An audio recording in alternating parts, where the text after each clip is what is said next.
All right, let's do a quick little bit of catching up. This piece up here is good, the internal part of the heat pump. I raised the lid up on it and took the cover off on the wires to look at how I had wired this, and apparently this wires with the colors of the wires going to the same numbers as on my unit outside. So I just spent about a day or so setting up the unit outside. I'll show you what I did. I've actually, as is my way, changed things around 3 or 4 times before I settled on this. That is where it's going to be. Now I have also had it mounted over to the right and up a little higher and up a little higher and then back down to here before deciding on this was where it's going to stay. I could have set it on the floor, but according to the instructions, if it doesn't have airspace under it, it needs to sit out another 6 inches. So by putting it on this rack that's mounted to the wall, I was able to get it in a little closer, and I cut off the ends of my little shelf legs here. Well, there's what I cut off right there, so that somebody wouldn't trip over it and hurt their ankles when they walk by it. I've also got this set up so it's sort of right in line with my pipe. There's where my pipe comes out of the house, and it's almost a straight drop down to where they're going to go into here. I've also crawled under the house and brought the wires around that were originally run to the big 2-ton heat pump out back. And all this is run off the original wiring. I did drop the fuse size. The one out back was on a double 220, and I dropped that to a double 15. And I kind of started the process of wiring this, and here's where, like I was saying, these are numbered, and so the colors that I put in there will match the colors here, and then my 2 hot wires in my ground will go there, and then I can mount this piece over on this wall. And so basically what I have left to do is that and the copper pipe, which is over there and there and there and there and there and over there and there and over there. Yeah, we're going to have to cut that and blow it out because it rained the other night. It might have some water in it, and reflare my ends on the big pipe and some stuff like that. And while I'm doing that, I'll shorten that pipe. So instead of having a big roll of rolled up pipe, I'll just have a short piece of pipe that comes from there to here. And I got a lot of cleanup to do. There is kind of what I find is every time I work on something, I have to get every tool I own out to do it. And by golly, this has proven to be the same way. If I took you out to the garage, you'd see another big pile of stuff out there. So that's where I'm at with that. My next thing today will be to clean everything up and then get all these tools that I'm not going to use out of here, and then sit down with my electrical wiring and my copper tubing.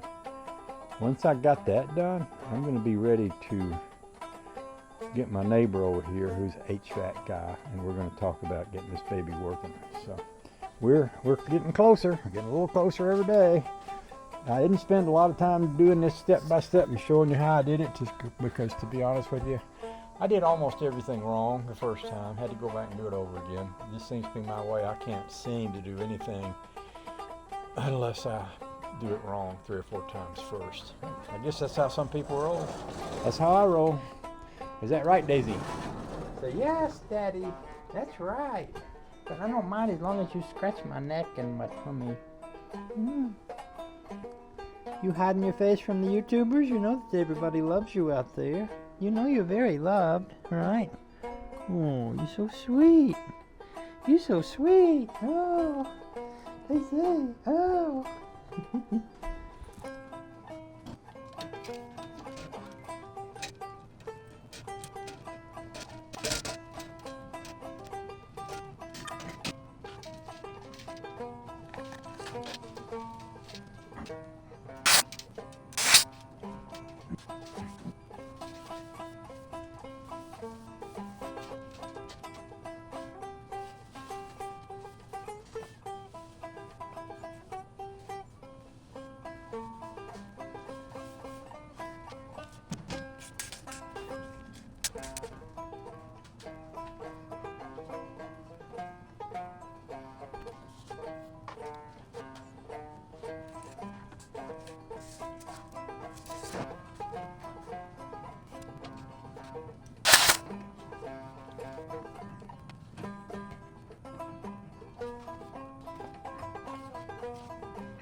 I guess we could talk about some of the mistakes I made putting this in. Like the time I cut a hole in the wrong place in the wall, which, you know, I was looking at the instructions, and according to the instructions it says, oh, it gave you 2 different places to mark a hole. Well, if you mark it on one of the places, which just happened to be the first place I chose, that's why you have this bottle sticking out of this hole in the wall right here. You had to turn this copper wire at a pretty sharp angle behind the unit. Well, I wound up cranking up a piece of copper wire doing that. So then when I cut that cranked up spot out and re-drilled my hole and put it in here, I thought, well, wouldn't it be smart, instead of having this big roll of wire here, just a roll of, not wire, copper pipe, just to run it straight down, have a little short piece of pipe. Well, then later I read that you need all that, and it probably has something to do with the volume of compressor gas, Freon, contained in that much. According to this unit, it's supposed to have 16 feet of that. Well, I cut it down to about 5 feet. I wound up buying more of that and re-spreading the ends and doing that, which means I got all this big roll of stuff on the side of my wall. And what I'm thinking about doing, especially since I made a hole in the wall, is just building a little box up here for all of this to hide in. But I don't want to do anything with that until my friend comes over and checks all my lines and makes sure I don't have any leakage. So I'm just kind of waiting on him now. This came with a little bottle of Freon and this little gizmo right here, and they say just to hook it up and run it through. Well, and he said, you know, why don't you let me come over and check your pressure lines and everything, make sure you don't have any leaks before you do that. So I'm just waiting on him now. I got the inside part all good, I believe. I'm also going to have him double check my wiring for me. But see, there's the inside part of the mini split right there. And once I put together all the little different video pieces, I think I may have mentioned that I wound up breaking one of the pins off on this door. Wound up drilling 2 holes here, and we just had whole fun. We had way more fun. You know, your average professional installer is not going to have nearly as much fun as me, because I'm going to do it 3 or 4 different times and then redo it all over again, because that's the way I'm made, I guess. So anyway, there's that. I'll talk more about this once I get her going, and we'll wrap all this up and we'll figure out how to hide it. Love y'all. So I'm lucky enough to have a neighbor who's an HVAC guy, and I don't know very much about what he's doing, but I believe what he's doing is vacuuming out the lines. He was telling me that any moisture that gets inside the lines is bad for the machine, so lucky me. This system, this is the guy that sold it to me on the phone described it as a do-it-yourself system, but Mr. Cool makes another do-it-yourself system that has the lines charged, and all you do is install it and plug the lines into each other and it's ready to go.